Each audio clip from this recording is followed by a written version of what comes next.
hablamos del riñón, ¿cierto? Nos fuimos a la nefrona, que es la unidad funcional del trabajo, ¿cierto? Definimos que hay dos tipos de nefronas, ¿cierto? La mayoría en cantidad son superficiales y las menores en cantidad son medulares. Definimos el corpúsculo renal, que es donde se produce el proceso de ultrafiltración, y definimos los componentes de la membrana, ¿cierto? De filtración, que son ahora capas, entre comillas, que tienen que atravesar el líquido filtrado y los componentes que se filtran para aparecer en el espacio de Bowman y después entrar a la nefrona propiamente tal, el túbulo consanguíneo proximal, que es el primer túbulo, ¿cierto? Y bueno, hablamos también del concepto de clearance o aclaramiento de curación, ¿cierto? Que es cuánta cantidad de plasma, un volumen en el fondo, ¿cierto? Se limpia de una sustancia X, no cualquiera, ¿cierto? Una sustancia que al menos tiene que tener la capacidad de filtrarse en nuestros riñones, si no podríamos medir su clearance o aclaramiento, ¿ya? Entonces, lo que se excreta, se va en la orina, corresponde a lo que se filtra, ¿cierto? En el glomérulo, capilar glomerular, menos lo que se reabsorbe, que serían aquellas moléculas y agua que van a volver al plasma. Una vez dentro, en el lumen de la nefrona, vuelven al plasma, ¿cierto? A los capilares peritubulares, que son los capilares que acompañan a las nefronas superficiales. Y también sumamos, ¿cierto?, en esta pequeña ecuación lo que secretamos. Básicamente son aquellas moléculas que no se filtraron en el glomérulo y que siguen en el fondo en el plasma, y en el capilar peritubular tiene la opción de secretarse, que es como una especie de segunda filtración, ¿ya? Entonces, lo que se filtra menos lo que se reabsorbe más lo que se secreta es igual a lo que se excreta, lo que se va en la orina. Y hablamos del flujo plasmático renal FPR y de la TFG, tasa de filtración glomerular, ¿cierto? Dijimos que el flujo plasmático renal iba a ser el plasma, la cantidad de plasma que por minuto pasa por los riñones, ¿cierto? En el fondo por cada una de nuestras nefronas. Y eso sería entre 600 a 700 medio minuto, porque al flujo sanguíneo renal, que es la cantidad total de sangre que entra al riñón, que son entre 1200 y 1250 medio minuto, nosotros le quitamos los glóbulos rojos, ¿cierto? A menos del 40%, y nos quedamos con el plasma, 600 a 700 medio minuto, y solo nos enfocamos en el plasma, porque ahí están las moléculas, ¿cierto?, que se pueden filtrar, o sea, dejamos fuera las células, porque ya solamente por tamaño es imposible, condiciones normales, por supuesto, que se filtran, ¿ya? Bien, entonces ahora vamos a hablar un poquito más de cómo se produce este proceso de la ultrafiltración, o sea, cómo filtran las moléculas, el primer paso, el más importante, ¿ya?, para la formación de orina. Y este proceso, como todo capilar, porque esto es un capilar, ¿cierto?, capilar glomerular, y como todos los capilares, es un proceso que está sujeto a presiones, ¿ya? Estas presiones son presiones físicas, son fuerzas físicas, y se llaman, de hecho, fuerzas de Starling. Un poco las vimos cuando hablamos de capilares sistémicos también, ¿ya?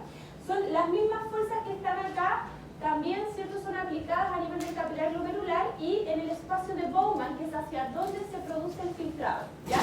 Entonces, si tenemos esta imagen, acá está la arteriola aferente, este es el capilar glomerular, y la arteriola eferente, ¿cierto?, de una nefrona.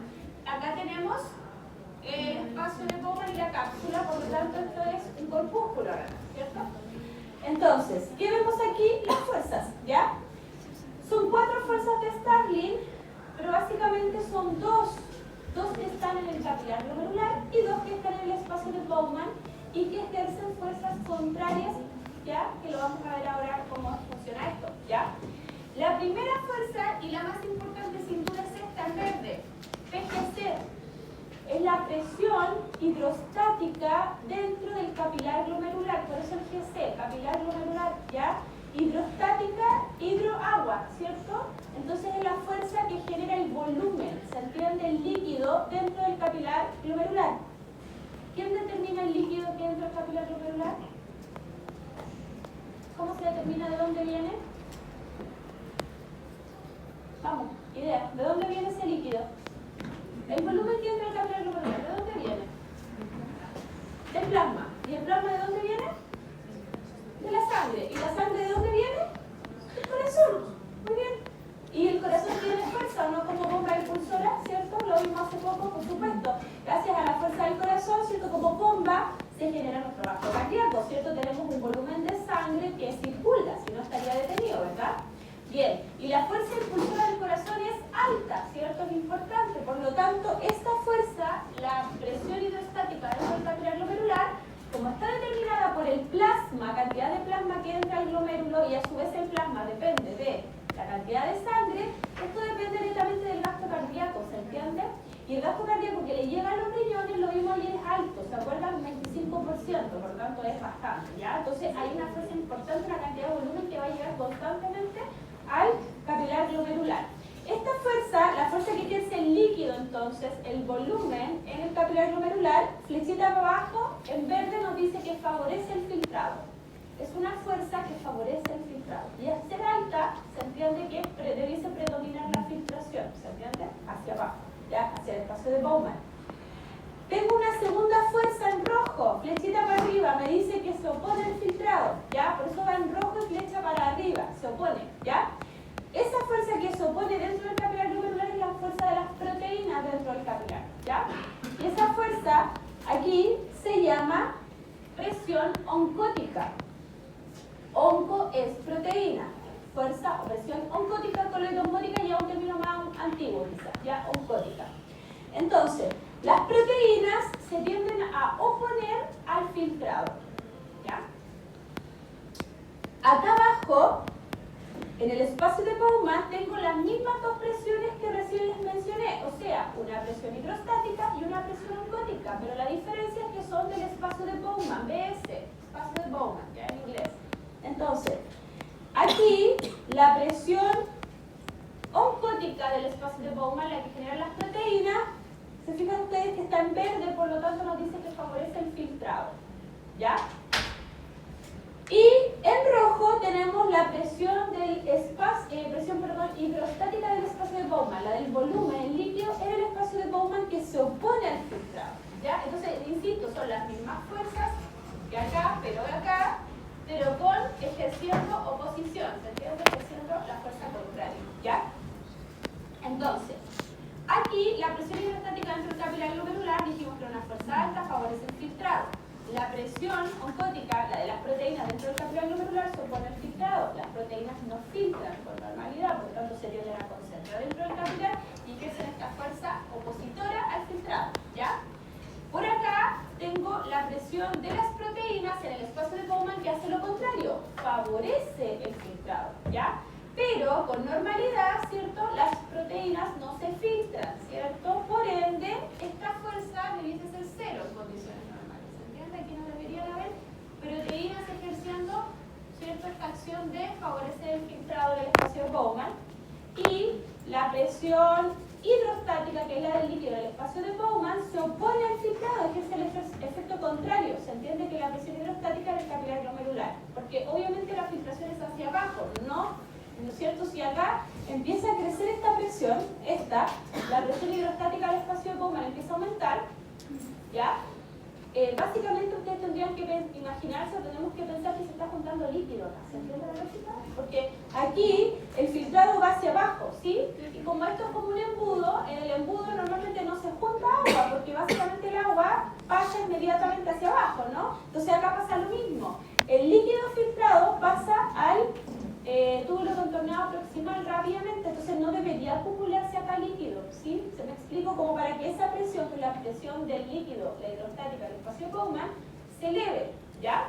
Porque además es una presión opositora, va a ir contra la filtración. ¿En qué caso se podría acumular líquido ahí? ¿A alguien se le ocurre cómo se podría acumular líquido ahí? No es normal, por supuesto. No necesariamente. Porque en la infección urinaria hay una infección dada normalmente por bacterias, ¿ya? Que genera una inflamación, ¿ya? Pero no necesariamente va a afectar, va a generar que se acumule líquido ahí. El líquido del que estamos hablando es el filtrado, el mismo que después va a ser orina, ¿se entiende? Ya. Si el líquido tiene que avanzar por todos los túbulos de la nefrona, ¿cierto? Hasta salir de los riñones, Cuando hay un obstáculo al flujo, en cualquiera de los segmentos de la nefrona, perfectamente podría eso hacer que los filtrados se empiece a acumular poco a poco, ¿se entiende? Y no avance, ¿ya? Cálculos, por ejemplo, muy bien. Si hay cálculos, normalmente los cálculos pueden ser distintas partes de la vía urinaria, pero cálculos, por ejemplo, a nivel de la ureterales, por ejemplo, pueden perfectamente generar este efecto. Si son grandes, pueden hasta obstruir, ¿cierto?, los uréteres, y esto perfectamente puede hacer que se empiece a acumular filtrado, ¿te fijas?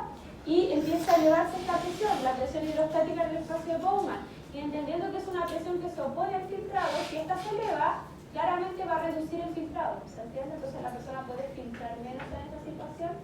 Sí, puede filtrar menos, ¿ya? Y si filtra menos, siempre es un problema, ¿o no? Porque lo menos que tenemos que filtrar es el 20% del flujo plasmático renal, ¿ya? Bien, entonces, la presión de ultrafiltración a nivel renal acá abajo, ¿cierto?, es la presión hidrostática del capilar glomerular menos la presión hidrostática del espacio de Bowman menos la presión oncótica dentro del capilar glomerular. En el fondo, las fuerzas o presiones que van oponiéndose al filtrado van restando, ¿se entiende? Y solo tenemos en positivo la presión hidrostática del capilar glomerular que favorece el filtrado. En esta ecuación no está la presión oncótica del espacio Bowman, que también favorece el filtrado, es positiva, ¿cierto? No aparece porque se asume como cero, ¿se entiende? Se asume como cero en condiciones normales. No debería haber proteínas acá, ¿ya? Bien. Diga. ¿Qué significaba el presión de ultrafiltración, ¿ya? Se calcula entonces tomando las presiones de cada uno de cada una de esas presiones, ¿cierto? Vamos a tener un cálculo. Este cálculo lo vamos a ver es positivo, ya no es negativo. Si es positivo nos indica que se filtra. Si es negativo nos indicaría que en realidad no se filtra, más bien se reabsorbe, ¿cierto? Lo contrario, ¿ya? Bien, acá arriba vemos la GFR, es lo mismo que la TFG, tasa de filtración glomerular, está en inglés nada más, ¿ya? Entonces, la tasa de filtración glomerular. Y si ustedes miran, la tasa de filtración glomerular conlleva la relación entre las 4 fuerzas de Starling, ¿se fija? Que de fondo corresponde a la presión de ultrafiltración, esta misma, ¿verdad? Multiplicado por la KF. ¿Y qué es la KF? Es el coeficiente de ultrafiltración, ¿ya? Y en realidad esto es el producto de la conductividad hidráulica del capilar glomerular y el área efectiva superficial para la filtración. O sea, ¿cuánta área dentro del capilar es disponible para la filtración? Multiplicado por la conductividad hidráulica dentro del capilar, ¿ya? Más que nada esto es una variable física, ¿cierto? Y esto es el área disponible, ¿ya? Por lo tanto, la que más se puede modificar aquí es esta, más que nada, el área disponible dentro del capilar para la filtración, que podría haberse afectado o disminuido cuando el capilar está con alguna alteración, ¿cierto? Y hay menos área disponible, por ejemplo, para la filtración, o al revés, que el capilar esté dañado y esté cumpliendo poco su función de barrera, ¿se entiende? Y deje filtrar mucho más de lo que normalmente se debería filtrar, ¿ya? Entonces, aquí, por ejemplo, hay algunos factores. Dice cambios en la contractilidad de las células mesangiales. ¿Se acuerdan que hay unas células que están entre la arteriola aferente y eferente aquí justo, que son las células mesangiales extraglomerulares, y hay otras mesangiales intraglomerulares que están aquí metidas entre medio del capilar glomerular? Y esas células mesangiales son como células musculares lisas, ¿ya? O sea, tienen capacidad de contracción, capacidad contráctil. Por lo tanto, cambios en la contractilidad de estas celulitas que están acá y acá pueden afectar perfectamente esta KF, este coeficiente de ultrafiltración. Normalmente afectando el área disponible para la filtración. Y ahí, básicamente, eso se podría generar en respuesta a moléculas que generan contracción de estas células, ¿ya? Contracción, moléculas contráctiles. Bien, entonces, ahí tenemos las presiones, allá, ¿cierto? Recién vistas, y acá tenemos una gráfica donde se representan estas fuerzas. Entonces, las fuerzas de Starling a lo largo de los capilares glomerulares, ¿ya? Entendiendo que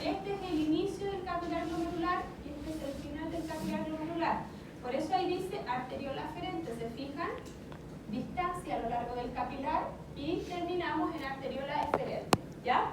Y vemos las 4 fuerzas con sus colores porque lo verde te dice que la fuerza favorece el filtrado y lo rojo te dice que aquella fuerza se opone al filtrado, ¿ya? Entonces, ¿qué tenemos arriba? Te fijas, la BGC, que es la presión hidrostática dentro del capilar glomerular, que es verde porque favorece el filtrado. Ahí incluso está el valor, cercano a los 50 milímetros de mercurio, está medida esa fuerza, ¿ya? Por lo tanto, ustedes pueden ver que esta fuerza, la verdad es que es alta, y se tiende a mantener bastante alta por toda la longitud del capilar. ¿Qué tengo acá? La fuerza que generan las proteínas dentro del capilar glomerular, la fuerza oncótica. Y si ustedes pueden observar, se inicia, en el inicio del capilar, esta fuerza parte en 25 milímetros de mercurio, que es la fuerza generada por las proteínas, ¿verdad? Es menor que la presión que genera el líquido dentro del capilar, ¿verdad? Pero ¿qué va pasando a lo largo del capilar glomerular? Esta fuerza se va elevando y termina más cercana a los 28 milímetros de mercurio. Por lo tanto, al final del capilar glomerular, la presión que ejercen las proteínas es un poco más alta que la presión que ejercen al inicio del capilar, ¿ya? Siempre sigue siendo menor que la presión del líquido, que es bastante alta, ¿ya? ¿Por qué las proteínas aumentan su presión a lo largo del capilar? Eso pasa porque las proteínas se tienden a concentrar, dado que en el extremo inicial del capilar es donde mayoritariamente se produce la filtración. Entonces se filtra agua, líquido y algunos otros elementos, pero no se filtran proteínas por normalidad. Por lo tanto, las proteínas van a tender a concentrarse hacia el final del capilar, lo que hace que se eleve esta presión, ¿ya? Por acá abajo tenemos la presión hidrostática en el espacio de Bowman, que es una presión más bien baja, se opone al filtrado, pero es baja porque ahí normalmente el líquido baja y luego se distribuye, entonces no se queda acumulado. Y por acá, en 0, tenemos la presión oncótica dentro del espacio de Bowman, que va en verde porque favorece el filtrado, pero es una presión que no existe normalmente en 0, ¿ya?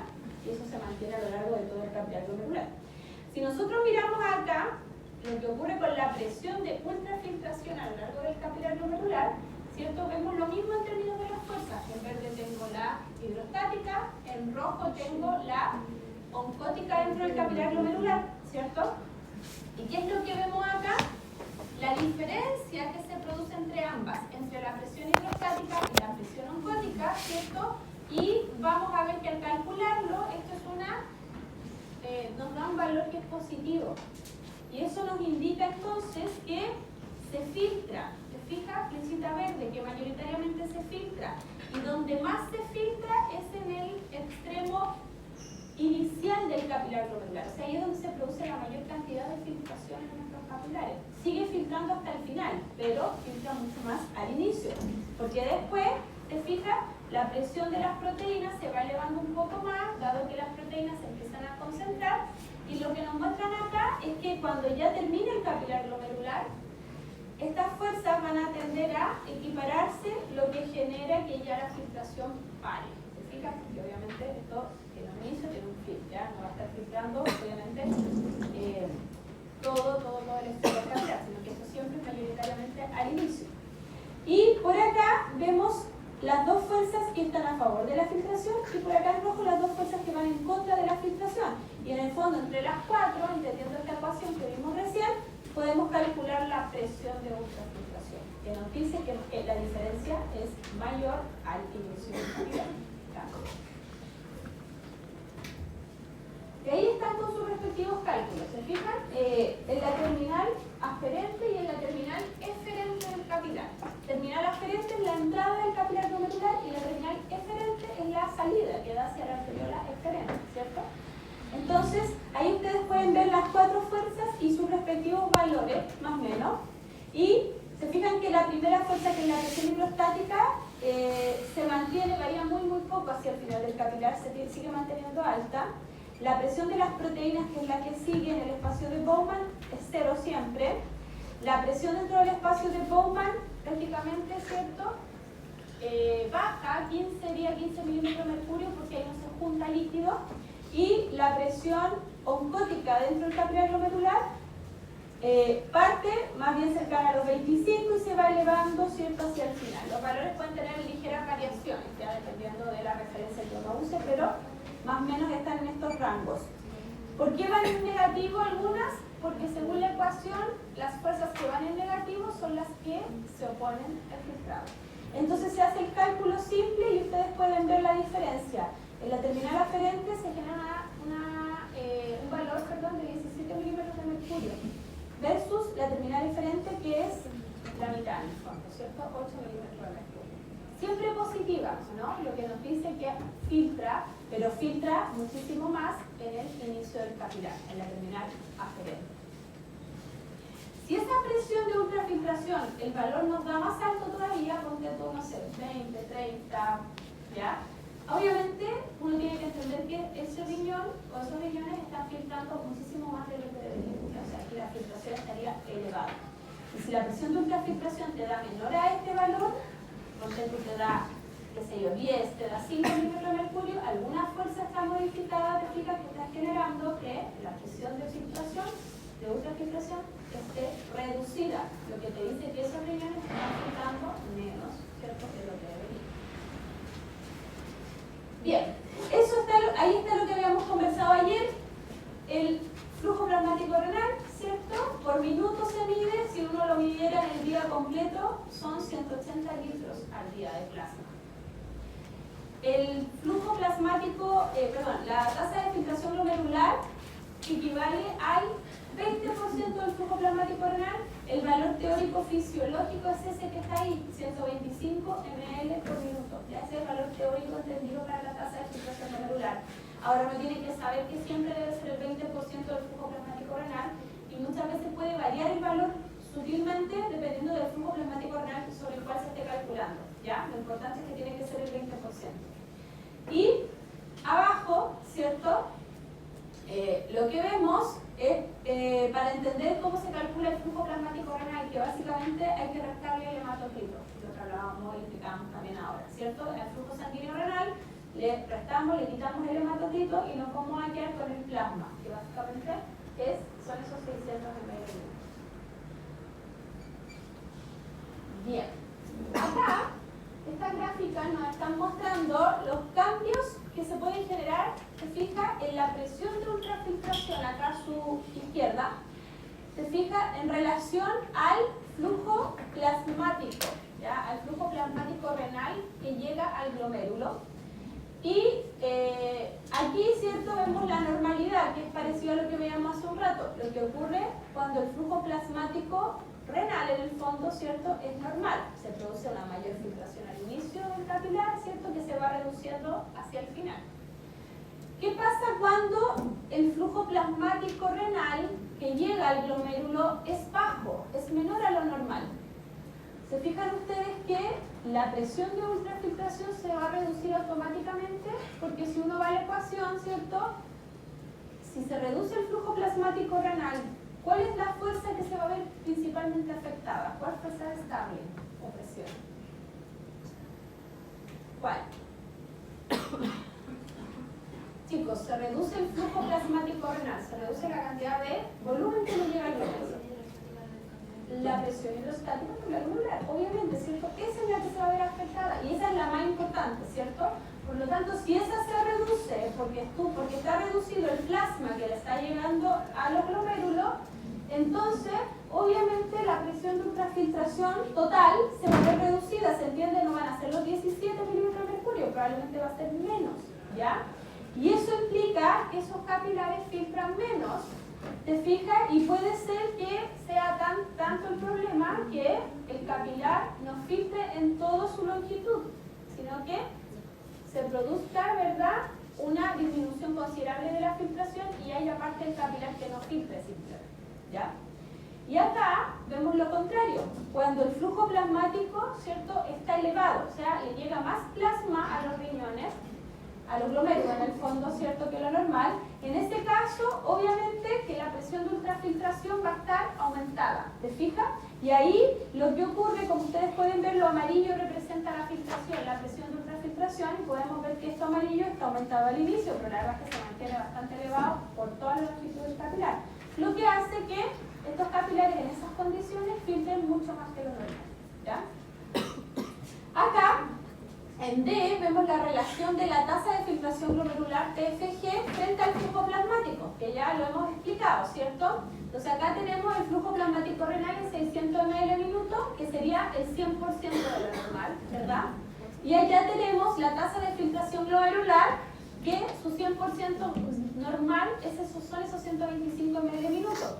Y si nosotros vamos a mirar la relación entre estos dos, básicamente vamos a tener esto, ¿cierto?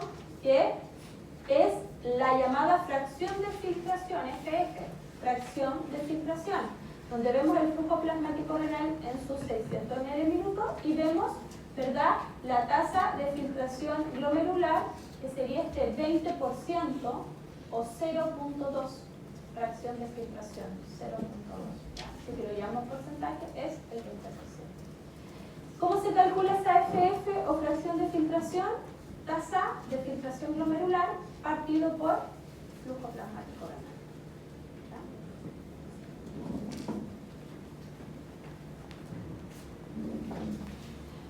Bien, entonces, lo que vemos acá son las presiones vasculares, presión arterial en el fondo, vascular, en la vasculatura renal o en los vasos sanguíneos renales. Entonces podemos ver que el primer vaso es la arteria renal, ¿cierto? Por donde ingresa el flujo sanguíneo renal. Luego, rápidamente, hablamos acá de la arteriola aferente, que es la que nos interesa mirar, ¿cierto? Llegamos a la microvasculatura renal, arteriola aferente, viene el capilar glomerular, sigue la arteriola eferente, y después de la arteriola eferente viene el capilar peritubular, y ya después viene la vena, ¿cierto? La vena intrarrenal y las venas renales. Entonces, pueden ver ustedes que la arteria renal tiene una presión arterial alta, cercana a los 100 milímetros de mercurio, que en el fondo es la presión, ¿cierto?, sistémica, ¿ya? La presión arterial sistémica. Pero vemos que a nivel de la arteriola aferente, te fijas, se sigue manteniendo una presión bastante elevada, bastante elevada. Después viene el capilar glomerular, que mantiene una presión hidrostática alta gracias al importante volumen, alta presión que recibe.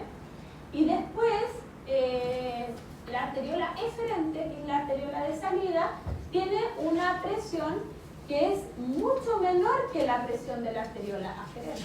Entonces esto nos hace ver que la fuerza, ¿cierto?, con la que la sangre ingresa es mucho más alta en la arteriola aferente, lo que explica el importante, lo que pesa en el fondo de la importancia de la presión hidrostática dentro del capilar glomerular. Esto lo determina, ¿ya? Y obviamente después la presión de la arteriola eferente, siendo una arteriola, es mucho menor, porque el objetivo es que después el plasma siga fluyendo, obviamente, y no generar una mayor resistencia a la salida del plasma hacia los capilares peritubulares, porque lo que les pase a los capilares peritubulares en términos de presiones va a depender netamente de la arteriola eferente, ¿sí? Porque después de la arteriola eferente viene el capilar peritubular. Entonces la arteriola eferente es la arteriola que determina, se fija, lo que va a pasar con el capilar peritubular. Entonces en el capilar peritubular, de nuevo, vamos a tener, como todo capilar, ¿cierto?, la opción de filtración y o reabsorción, ¿ya? Y después ya el sistema venoso, que tiene las presiones, por supuesto, bajísimas, cercanas a cero.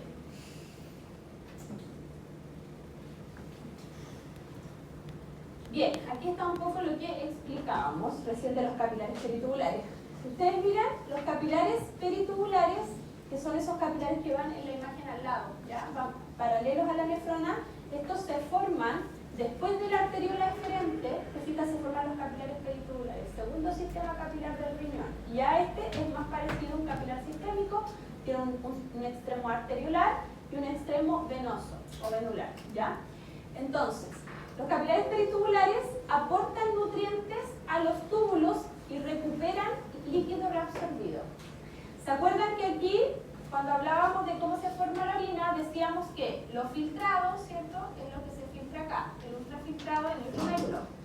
De lo que se filtró van a haber moléculas y agua que van a reabsorberse, es decir, van a pasar desde el lumen de la nefrona, cruzando los túbulos, ¿cierto? Las células tubulares de la nefrona y van a llegar acá, al capilar peritubular para volver al plasma, devolverse literalmente. Y hay otras moléculas que básicamente van a hacer secreción, van a tener la opción de pasar desde acá, desde los capilares peritubulares, pasar al lumen de la nefrona e incorporarse al líquido tubular, al líquido que fue filtrado, ¿ya? Entonces,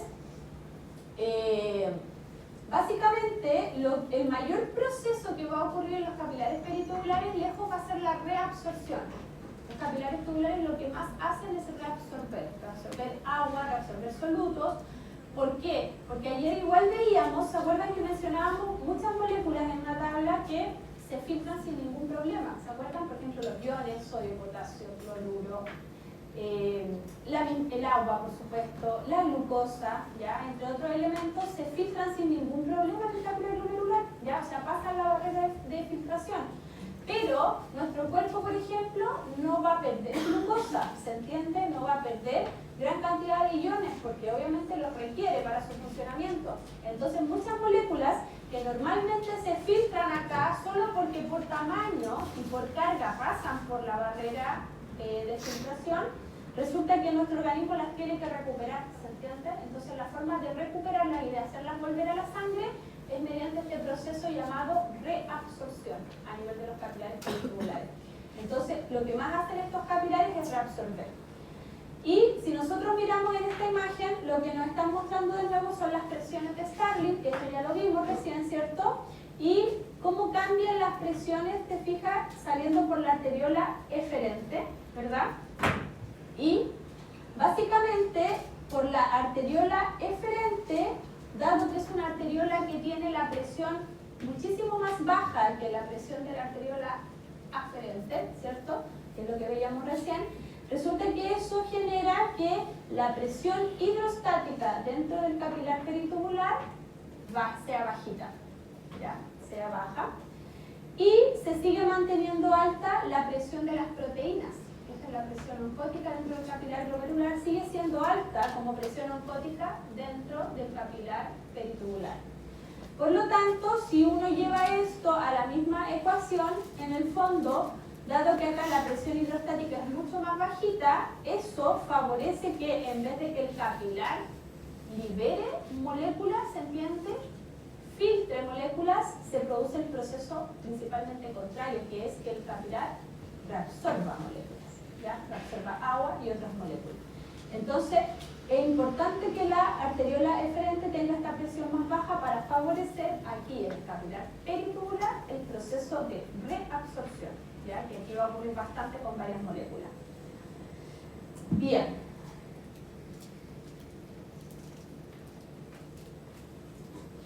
Ayer hablábamos de que había mecanismos de control propios del riñón, intrínsecos o propios del riñón y otros que son extrínsecos, ¿ya? O sea, fuera del riñón. Acá vamos a hablar de los mecanismos de control que son propios del riñón, intrínsecos, ¿ya? Y dentro de esos tenemos dos mecanismos que nos van a permitir generar autorregulación renal. Autorregulación, o sea, el riñón se regula a sí mismo a través de estos mecanismos, ¿ya? Son dos. Y esa autorregulación renal nos permite controlar y mantener el flujo sanguíneo renal y la tasa de filtración glomerular constantes. ¿Ok? A pesar de que nos varíe la presión arterial, porque esto es control, ¿ya? Entonces, si nuestra presión arterial, estoy hablando de la presión arterial media, ya la PAM, nos varía en un rango entre 80 y 170 milímetros de mercurio, ya que es un rango amplio en todo caso, ¿cierto? Si nos varía entre 80 y 170 milímetros de mercurio, resulta que este mecanismo actúa, se entiende, propio del riñón, y a pesar de que cambió la presión, hace que no cambie de manera importante la tasa de filtración glomerular. ¿Se entiende? O sea, nuestra tasa de filtración se siga manteniendo constante en sus valores normales, a pesar de que nuestra presión arterial sistémica esté variando dentro de este rango. Si nuestra presión arterial baja de los 80, la presión arterial media baja de los 80, eso quiere decir que nuestra presión estaría muy baja, ¿ya? Hipotensión. En esos casos de hipotensión importante, este mecanismo no es suficiente, ¿se entiende? O sea, ya en esos casos lo que hay que entender es que probablemente si la presión está tan baja, sí o sí la tasa de filtración glomerular se va a ver afectada, ¿se entiende? Y probablemente va a tender a disminuir. Entonces, les dije que eran dos mecanismos que permiten esta autorregulación renal. Uno es el mecanismo miogénico renal y el otro es el llamado feedback o retroalimentación túbulo-glomerular. Ayer mencionábamos a los componentes del aparato yuxtaglomerular, que son los que participan en este mecanismo del feedback túbulo-glomerular, ¿ya? Entonces, primero les voy a explicar el efecto. Ya chicos, miren para acá. Acá lo que tenemos es resistencia vascular relativa. Acá tenemos flujo sanguíneo renal y por acá tenemos tasa de filtración glomerular, ¿ya?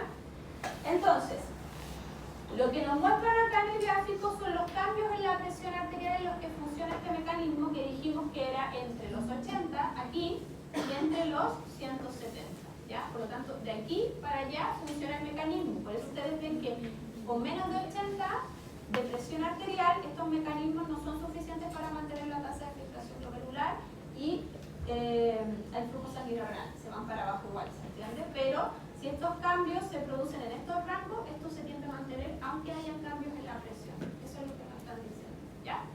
¿Cómo se mantiene constante el flujo sanguíneo renal y la tasa de filtración glomerular en estos cambios de presión? Gracias a los cambios en la resistencia de la arteriola aferente, ¿ya? Que en esta imagen es la azul.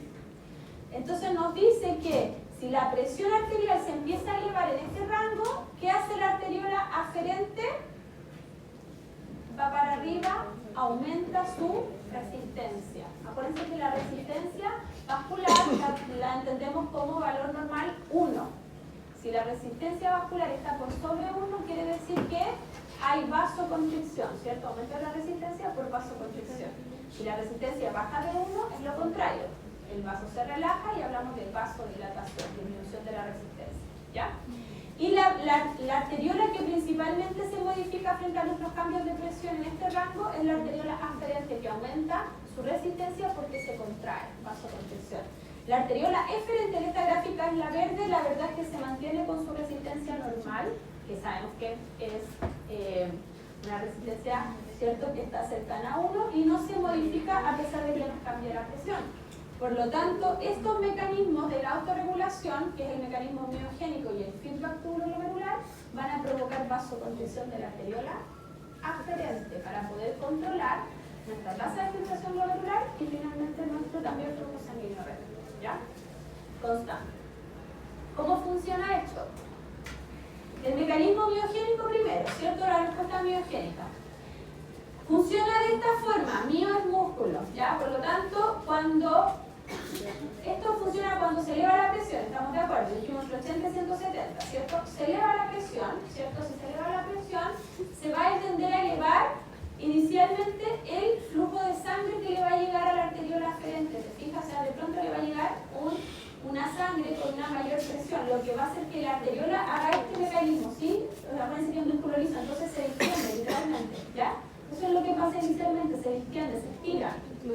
Al estirarse, las células musculares lisas de la arteriola aferente abren canales de calcio, son canales catiónicos, ¿ya?, que están en su membrana plasmática. Entonces, como son canales catiónicos, el calcio es un catión, tiene cargas positivas, aprovecha esos canales y el calcio entra a la célula muscular lisa. ¿Y el calcio qué va a provocar en la célula muscular lisa? Contracción, porque es un músculo, ¿cierto? Entonces se va a tender a contraer con la entrada de calcio. La contracción de la arteriola aferente, del músculo liso, perdón, de la arteriola aferente, produce el fenómeno de la vasoconstricción. ¿Te fijas? O sea, se aprieta y por eso se eleva la resistencia dentro de la arteriola aferente. Al apretar la arteriola aferente por vasoconstricción, automáticamente reduce el flujo de sangre que está pasando por ahí. ¿Te fijas? Y controla la cantidad de sangre que finalmente le va a llegar al capilar glomerular, porque esto le está pasando a la arteriola aferente, que puede controlar lo que le va a llegar al capilar glomerular. ¿Te fijas? Entonces en el capilar glomerular va a poder seguir filtrando con normalidad, porque la arteriola aferente controla cuánto volumen le pasa o le llega al capilar glomerular, ¿ya? Entonces la presión arterial sistémica se elevó en este rango, sí, pero al glomérulo no le pasó nada, ¿se entiende? Siguió filtrando con normalidad porque la arteriola aferente, gracias a este mecanismo de vasoconstricción, ¿cierto?, de cierta forma protege al glomérulo de un mayor volumen abruptamente. ¿Se entendió? ¿Sí? Bien, ese es uno, biogénico. Y el otro, que también provoca lo mismo. Los dos provocan lo mismo, que es la vasoconstricción de la arteriola aferente, ¿ya? Este otro mecanismo es el feedback, túbulo glomerular. Entonces aquí participa, el aparato yuxtaglomerular, que lo describimos ayer, ¿cierto? Por eso en esta imagen, ustedes lo que ven acá son las células de la mácula densa. Acá están representadas en la imagen las células de la mácula densa que forman parte del fin de la asa ascendente gruesa de Henle, ¿verdad? Y esta partecita de la nefrona justo es la que dobla, ¿cierto? Y cuando dobla en esta U se encuentra morfológicamente con la arteriola aferente, ¿cierto? Contactan prácticamente, ¿ya? Entonces por eso acá lo que vemos son es la arteriola aferente y nos están mostrando en la imagen las células G o células granulares de la arteriola aferente, que eran las que formaban parte del aparato yuxtaglomerular, ¿ya? Que son unas células musculares lisas, especializadas o modificadas de la arteriola aferente, que tienen la capacidad de sintetizar una enzima llamada relina. Bien, y en este aparato yuxtaglomerular también participaban las células mesangiales extraglomerulares, que además son las que están justo en el centro entre la arteriola aferente y eferente, las células mesangiales, ¿ya? ¿Cómo funciona aquí? Esto es más molecular, ¿ya? El otro mecanismo es de músculo, miogénico, ¿cierto? Es más bien responde a un fenómeno físico, que es el estiramiento. Este responde a cambios en la composición del fluido tubular, ¿ya? Entonces, el estímulo es aumento de la presión arterial, ¿cierto? Eso es lo que debería pasar. Aumento de la presión arterial en este rango entre 80 y 170 milímetros de mercurio. Si aumenta la presión arterial, ya lo dijimos hace un rato, va a aumentar el flujo sanguíneo renal hacia el riñón, obviamente. Va a aumentar a expensas de eso el flujo plasmático renal, ¿cierto? Si tengo más sangre, tengo más plasma. Entonces, aumenta el flujo plasmático renal. Y si aumenta el flujo plasmático renal, aumenta la PSG, la presión hidrostática dentro del capilar glomerular, ¿cierto? Lo dijimos hace un rato. O sea, si hay más plasma, hay más presión hidrostática, que es la presión del volumen dentro del capilar glomerular. Por lo tanto, inicialmente cuando se eleva la presión, aumenta la tasa de filtración glomerular, ¿se entiende? Porque sí o sí esto va a pasar, lo que pasa es que el mecanismo lo va a controlar, ¿ya? Entonces, va a haber un aumento inicial de la tasa de filtración glomerular. Si aumenta la tasa de filtración glomerular, que es la TFG, va a filtrar más que el 20%, ¿se entiende en esta situación? Y al filtra más de todo lo que normalmente se filtra en el riñón, ¿se entiende? En el glomérulo. Entre esos componentes está el sodio y está el cloruro, o sea, va a filtrar más de todos los elementos, entre ellos nos importa mirar ahora el sodio y el cloruro, que normalmente se filtran como cloruro de sodio, NaCl, ¿ya? Por lo tanto, en el líquido filtrado, líquido tubular que es el líquido filtrado, va a haber un mayor componente, probablemente de agua, pero también de sodio y de cloruro. Este líquido llega dentro de la nefrona, ¿cierto? En algún momento va a llegar a la mácula densa, a las células de la mácula densa, ¿se entiende? Entonces acá nos están mostrando eso. Cuando este líquido, con más sodio y con más cloruro, llega a las células de la mácula densa.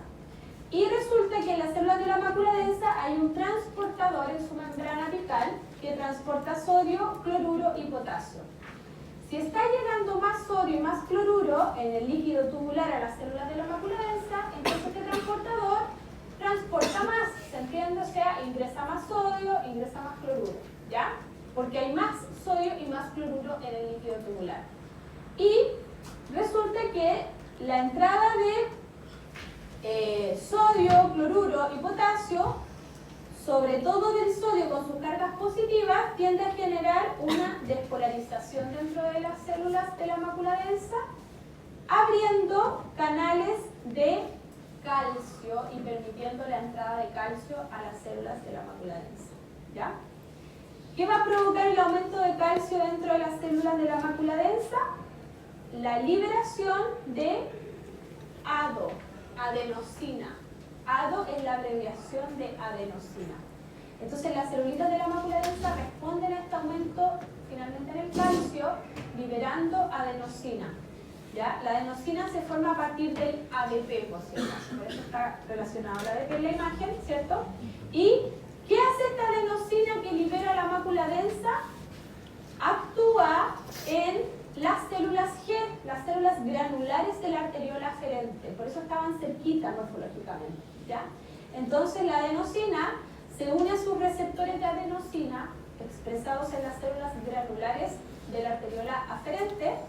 Y resulta que ¿cuál es el efecto que genera la adenosina uniéndose a sus receptores en esas celulitas? Vasoconstricción. O sea, hace que estas células, te fijas, se contraigan por aumento de calcio y se provoque o se produzca la vasoconstricción. Por lo tanto, provocan lo mismo que el mecanismo biogénico. Se fijan que el otro mecanismo era más simple en el fondo, pero también provoca vasoconstricción en la arteriola aferente. El feedback tubulo-glomerular provoca lo mismo, vasoconstricción de la arteriola aferente, porque esa es la respuesta del mecanismo, ¿cierto?, de autorregulación renal. Pero esa vasoconstricción está gatillada en el feedback por adenosina, mecanismo molecular, no por el estiramiento. ¿Se entiende? Que es como se explica el mecanismo biogénico, ¿ya? Entonces, en el fondo, se genera esa vasoconstricción y esa vasoconstricción aumenta la resistencia de la arteriola aferente, que es lo que vimos al comienzo, ¿cierto? Se eleva la resistencia y al elevarse la resistencia, entonces pasa menos volumen ahora por la arteriola aferente y le llega menos volumen al capilar glomerular, lo que hace que la tasa de filtración glomerular vuelva a sus valores normales y deje de estar elevada, ¿se entiende? Entonces se arregla el problema, ¿se entiende? Se vuelve a normalizar la tasa de filtración y estos riñones no filtran más de lo que deberían, a pesar de que la presión arterial sistémica se haya elevado. ¿Okay?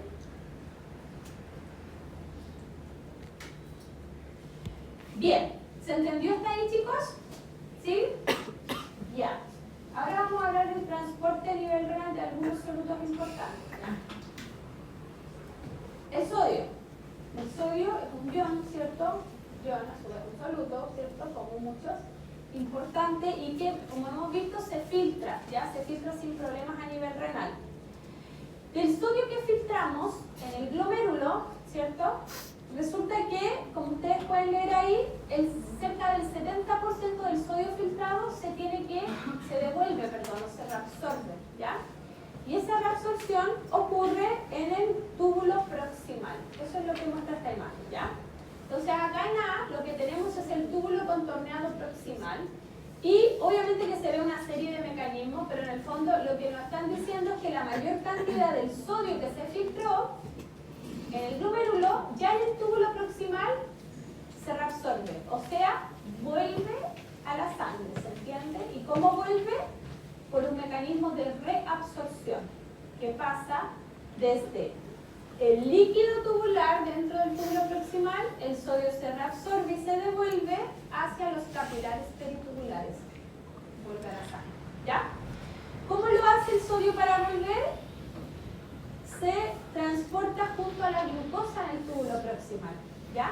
Las células del túbulo proximal en su membrana apical expresan un transportador de glucosa y sodio, ¿ya? El SGLT, que es un transportador de glucosa y sodio. Por lo tanto, en este punto se reabsorbe sodio junto a la glucosa. Y además se reabsorbe sodio por acá, entre células. Te fijas que entre las células vecinas del túbulo proximal hay uniones. Y esas uniones están dadas por proteínas de membrana, ¿ya? A través de esas proteínas también se reabsorbe sodio. Esa reabsorción entre células se llama reabsorción por la vía paracelular. ¿Se entiende? Cuando las moléculas pasan entre células, no usan un transportador ni nada, porque en el fondo aprovechan los espacios que se generan entre las células vecinas. Y moléculas pequeñas como los iones y el agua normalmente pueden usar esta vía, que es la vía paracelular, para reabsorberse, ¿ya? Entonces, el sodio se reabsorbe en mayor cantidad en el túbulo proximal en cotransporte con glucosa, a través de un transporte activo secundario, y por la vía paracelular. Y el sodio arrastra agua. Es osmóticamente activo, eso quiere decir que arrastra agua, por lo tanto cada vez que se reabsorbe sodio por la vía paracelular, también se reabsorbe agua desde el líquido tubular, ¿ya? Luego tenemos acá en B el asa ascendente gruesa del GL, el asa ascendente gruesa. Es la zona donde están las células de la mácula densa, lo que de hecho explicábamos recién en el mecanismo.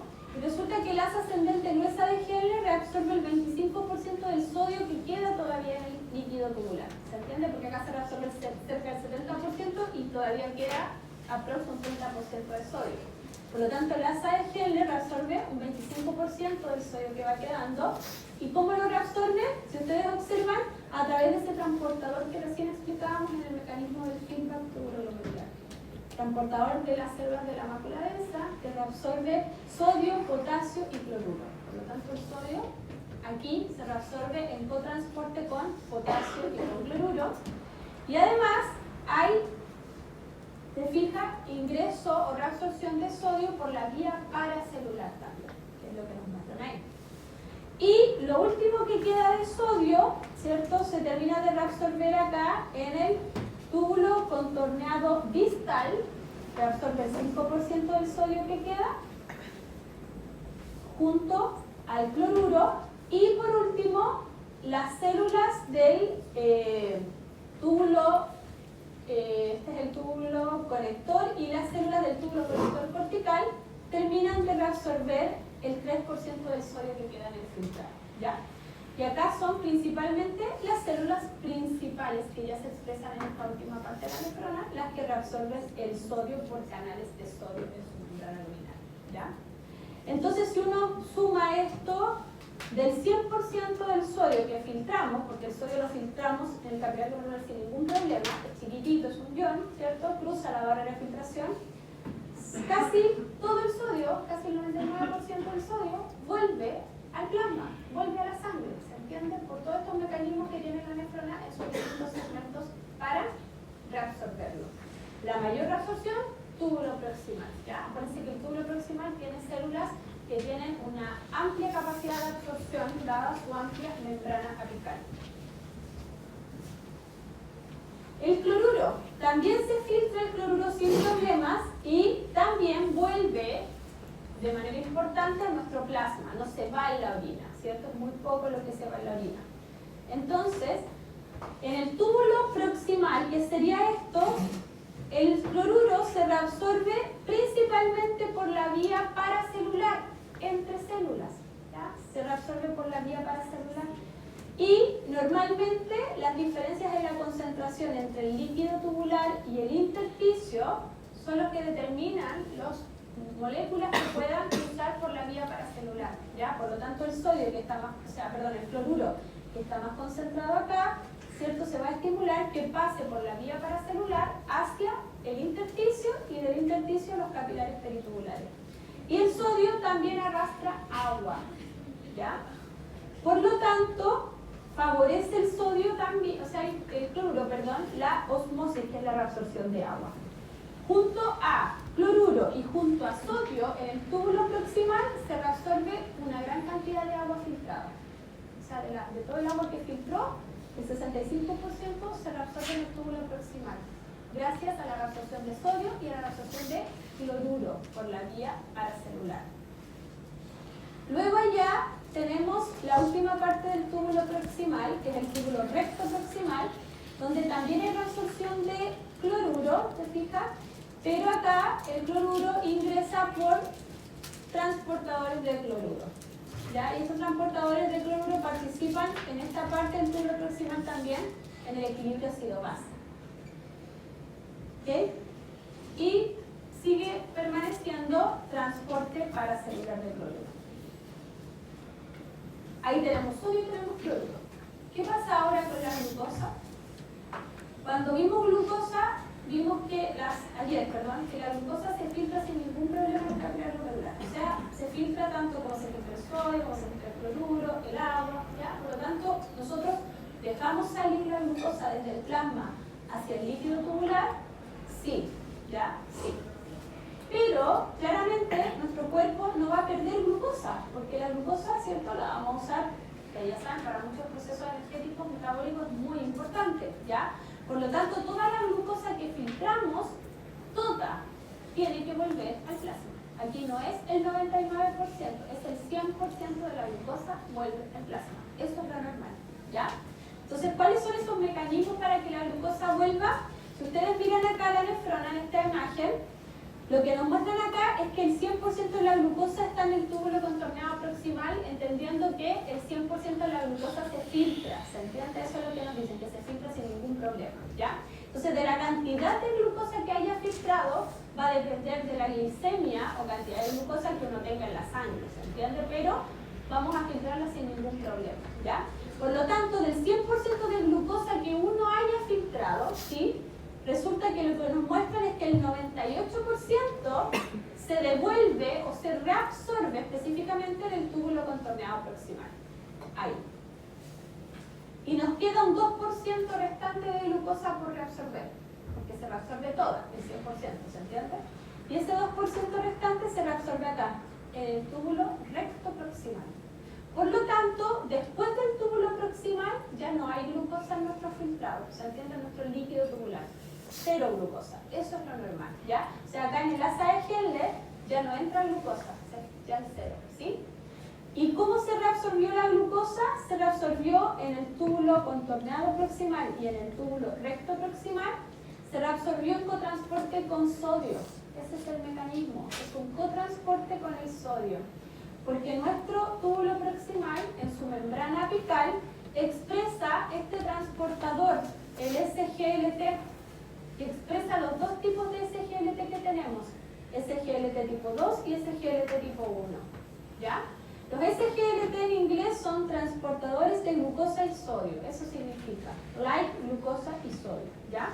Entonces, los transportadores de glucosa y sodio reabsorben sodio y al mismo tiempo se acopla la glucosa, ¿ya? Porque es un transporte activo secundario. Entendiendo que siempre hay más glucosa dentro de las células que fuera de las células. Por ende, la glucosa para entrar tiene que entrar por un transporte activo. ¿Ya? No podría entrar por difusión facilitada. Entonces, el SGLT tipo 2, que es el primer transportador de glucosa y sodio que se expresa en el túbulo contorneado proximal, es el que tiene mayor capacidad de transporte de glucosa. Por eso, el 98% de la glucosa ya se reabsorbió en el túbulo contorneado. Y en el túbulo recto proximal está el otro SGLT, el tipo 1, que también reabsorbe glucosa y sodio, transporte activo secundario, pero tiene menos capacidad de reabsorción de glucosa que el tipo 2. Entonces, él reabsorbe lo que queda de glucosa, que es ese 2% restante.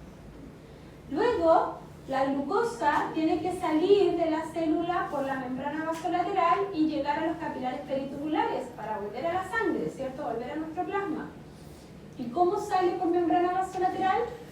Sale por transportadores GLUT, transportadores de glucosa, que hacen difusión facilitada.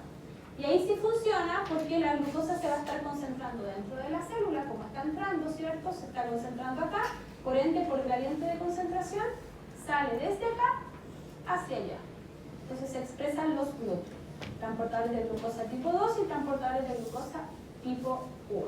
¿Ya?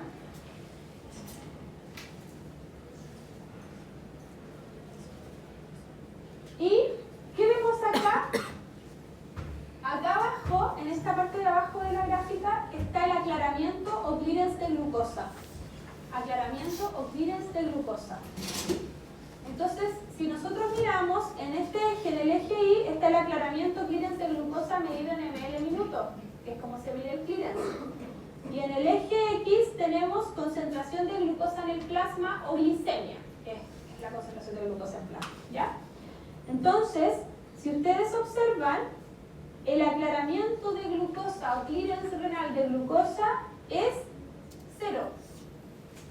¿Te fijas? Es 0. Y eso es lo normal. Es normal que el clearance sea 0 porque en el fondo 0 glucosa ¿cierto? O sea, en el fondo cero cantidad de plasma se limpia de la glucosa, ese es el concepto, ¿se entiende? O sea, toda la glucosa vuelve plasma.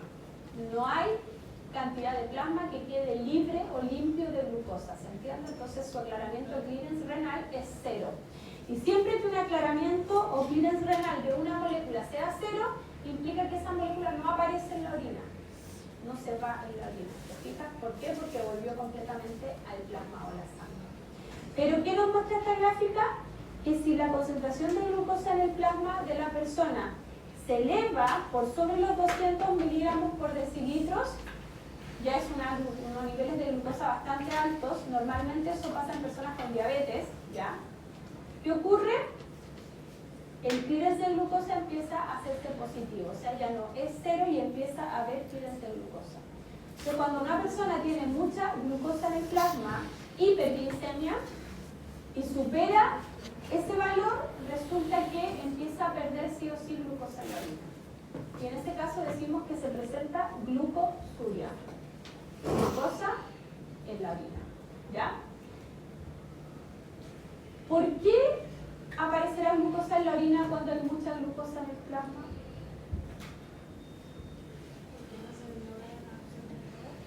¿Y por qué? Es cierto, no se logra absorber toda, muy bien. Si deberíamos de absorber el 100%, no estamos absorbiendo el 100% en esa situación, ¿se entiende?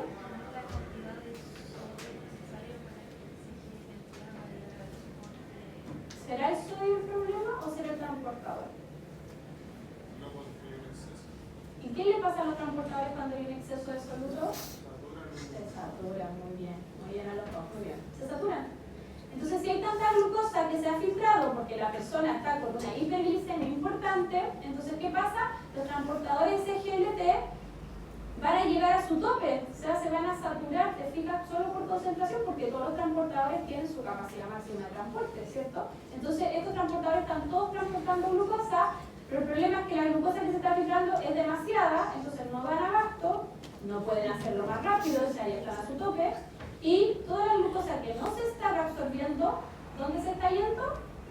En la orina, pues. ¿Te fijas? Si sigue en el líquido tubular, ya va a aparecer finalmente la excreción en la orina, ¿ya? Entonces, en ese caso hay glucosuria. Por eso las personas con diabetes, ¿cierto?, que tienen hiperglicemias elevadas por sobre los 200 miligramos por decilitros en plasma, eso es el valor súper alto de glucosa, presentan glucosuria y pierden glucosa en la orina, sí o sí, ¿ya?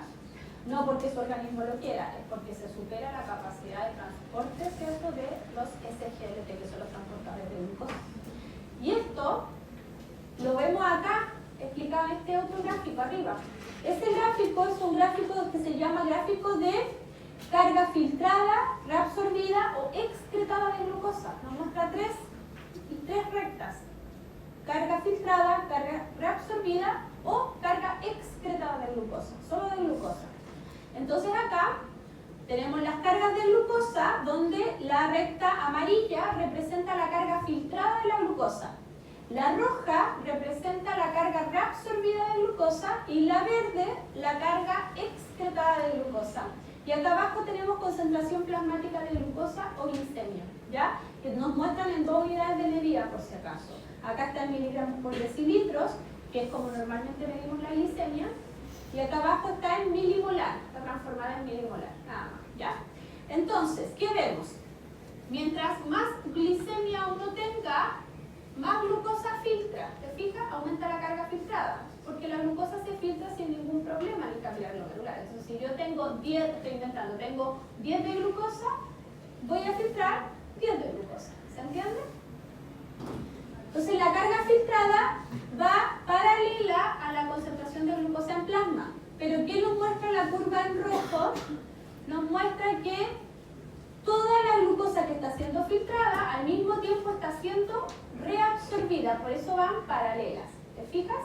Entonces toda la glucosa que está siendo filtrada está siendo reabsorbida, que es lo normal, por ende la curva en verde es 0 hasta acá, o sea, no hay carga excretada de glucosa, no aparece en la orina, ¿ya? No hay pérdida.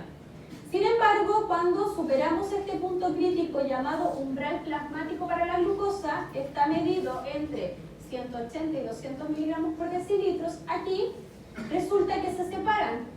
La filtración sigue aumentando de glucosa, pero la reabsorción llega a su máximo, entonces se mantiene en una meseta, ¿te fijas? Alcanzó su tope, su máximo de reabsorción, y esto es lo que explicábamos por saturación de los transportadores, ¿ya? ¿Y qué pasa en ese caso? Acá se produce una diferencia, ¿cierto? Entonces toda la glucosa que no está siendo reabsorbida empieza a irse en la curva excretada, que se empieza a hacer positiva desde ese punto, ¿ya? Superando el umbral plasmático para la glucosa, hay pérdida de glucosa en la orina, hay excreción de glucosa, entonces se empieza a perder bastante glucosa, ¿ya? Toda la que no se reabsorbe. Bien, ¿qué pasa con las proteínas a nivel renal? Hemos dicho todo el rato que las proteínas no se filtran porque tenemos la barrera de filtración, que es cierto, tiene varios mecanismos para impedirlo, ¿ya? Es cierto. Pero puede haber una pequeña, muy pequeña cantidad de proteínas, normalmente son proteínas pequeñas, que se filtren, ¿ya? Eso puede pasar. Si eso nos llegase a pasar, tenemos mecanismos en la nefrona para devolver esas proteínas donde tienen que estar, que es en el plasma, ¿se entiende? Entonces, ¿qué nos muestran acá? Que, ¿te fijas? La cantidad pequeña de proteínas que eventualmente podamos filtrar van a ser mayoritariamente reabsorbida. O sea, si filtra una cantidad pequeña de proteína, esa cantidad pequeña es mi 100%, ¿se entiende? Y de ese 100%, el 98% va a ser reabsorbido en el túbulo contorneado proximal, que es donde ocurre la mayor reabsorción de moléculas, ¿ya? Y por lo tanto, ¿cierto? O sea, no es 98, pero el 99%. Por ende, en la orina podemos tener presencia de proteínas menos de un 1%. O sea, eso es lo esperable, por lo tanto eso se considera negativo, ¿ya? Normalmente uno tiene que eliminar menos de 300 miligramos de proteína en la orina al día. Eso es un resultado negativo. Si uno empieza a eliminar más de ese valor en términos de cantidad de proteína en la orina, se habla de que la persona está eliminando proteínas de manera importante y eso se llama proteinuria, presencia de proteínas en la orina. Algo que no es normal, ¿se entiende? Hay que ver qué está pasando. ¿Cómo se reabsorben las proteínas? Como las proteínas, aunque sean pequeñas, son moléculas grandes, ¿cierto? Se consideran macromoléculas, o sea, son mucho más grandes que los iones, ¿verdad? Que la propia glucosa. Entonces las proteínas no pueden ingresar por transportadores, ¿verdad? Sino que tienen que usar otros mecanismos, que son los mecanismos de la endocitosis, que son para macromoléculas.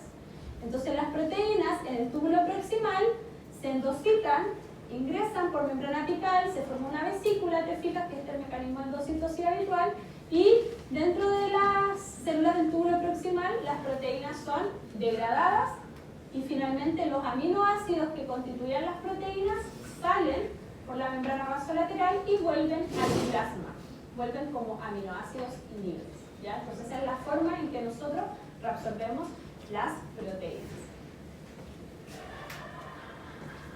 Bien, ¿qué pasa con el calcio que también filtramos? Nosotros filtramos calcio, ¿cierto? Otro ion sin ningún problema. Pero, como vemos, aquí tenemos varios segmentos de la nefrona que contribuyen a reabsorber el calcio que filtramos. Entonces, el calcio que filtramos sin ningún problema, la mayor cantidad, sobre el 60%, se reabsorbe en el túbulo proximal también, túbulo contorneado proximal. Ya, cerca del 35% restante en el túbulo recto proximal y después las últimas porciones de la nefrona terminan de reabsorber lo que resta de calcio en el líquido tubular, ¿ya? Aquí, el túbulo proximal, que es el que reabsorbe la mayor cantidad de calcio, lo hace principalmente o mayoritariamente por la vía paracelular. Fíjate que en el fondo es el ingreso de calcio por gradiente electroquímica a través de las uniones entre células del túbulo proximal. Y también arrastra agua. Y solo un 20% de ese calcio que se reabsorbe en el túbulo proximal se reabsorbe por transportadores de calcio, que es la vía transcelular, ¿ya? Cuando usa canales o transportadores y cruza la célula completamente. Luego tenemos el asa ascendente, de Henle, también reabsorbe calcio y lo reabsorbe en gran medida estimulado por una hormona que nos favorece la reabsorción de calcio a nivel renal, que es la paratohormona. ¿Ya? Esa es una hormona que va al riñón y estimula que reabsorbamos ese porcentaje de calcio de forma activa. Y por último, el túbulo contorneado distal termina de reabsorber el resto de calcio que va quedando en el líquido filtrado por canales de calcio expresados en su membrana apical.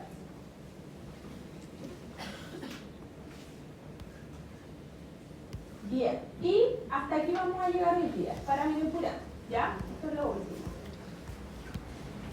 Este paramilipurato, vamos a ver cómo se comporta a nivel renal, no porque sea una molécula que nosotros normalmente tengamos en nuestro plasma, ¿ya? No es producido por nosotros, de hecho es un ácido orgánico que cuando queremos ver su comportamiento a nivel renal lo tenemos que administrar a la persona, se inyecta, ¿ya?